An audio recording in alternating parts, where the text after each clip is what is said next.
Itlog na pula with kamatis and giant sapsap mga ka-crispy.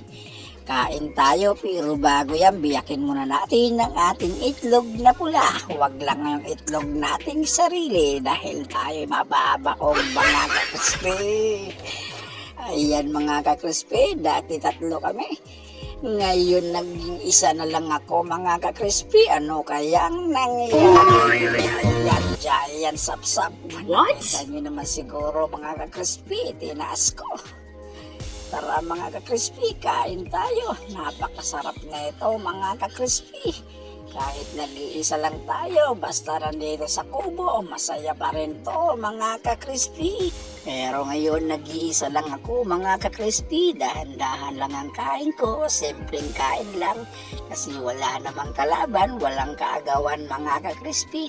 Kaya okay lang kahit dahan-dahan, pero para ganahan kayong manood mga ka-crispy. Medyo bibilis-bilisan ko rin ng konti para sa inyo mga ka-crispy, para ganahan naman kayong manood mga ka-crispy. At pagpasensyahan nyo na ako mga ka-crispy, sobrang puti ko na, hindi nyo na nga ako makita sa camera. Pagpasensyahan mo na mga ka-crispy, construction boys po kasi ako, kaya ganto ako kaputi mga ka-crispy. Isa akong masong carpentry, minsan naman operator ng bako at minsan operator ng pison mga ka-crispy. All around daw ang trabaho ko rito, pero ang sahod di nataas mga ka-crispy. Pero okay lang yan, at least masaya sa trabaho mga ka-crispy. Napakasarap pala mga ka-crispy, kahit hindi mo nalagyan ng suka ang itlog na pula at kamatis. Masarap pala talaga siya, lalo na at may pritong giant sapsap mga ka-crispy. Nako, yummy talaga mga ka-crispy kung matitikman nyo to. Subukan nyo rin mga ka-crispy para matikman nyo pagkain ng mahirap. Ayan mga ka-crispy. At syempre isang like naman sa video ito. Malaking bagay na yon mga ka-crispy para sa akin. At kung hindi naman ninyo mamasamain, pakishare na lang rin ang video na to mga ka-crispy. Para mas lalong okay mga ka-crispy.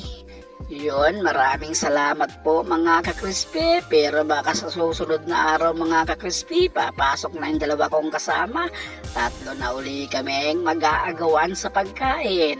Mas masayang kumain pag may kaagaw. Mas magana, mas madali kang lumubo, sigurado.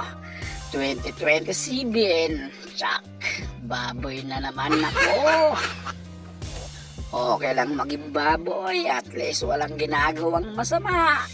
Diba mga ka-crispy? Nakakatuwa pa nga pagmasdan.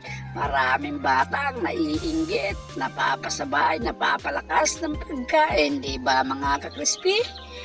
O mga ka-crispy, supportahan nyo naman ang channel ko na to.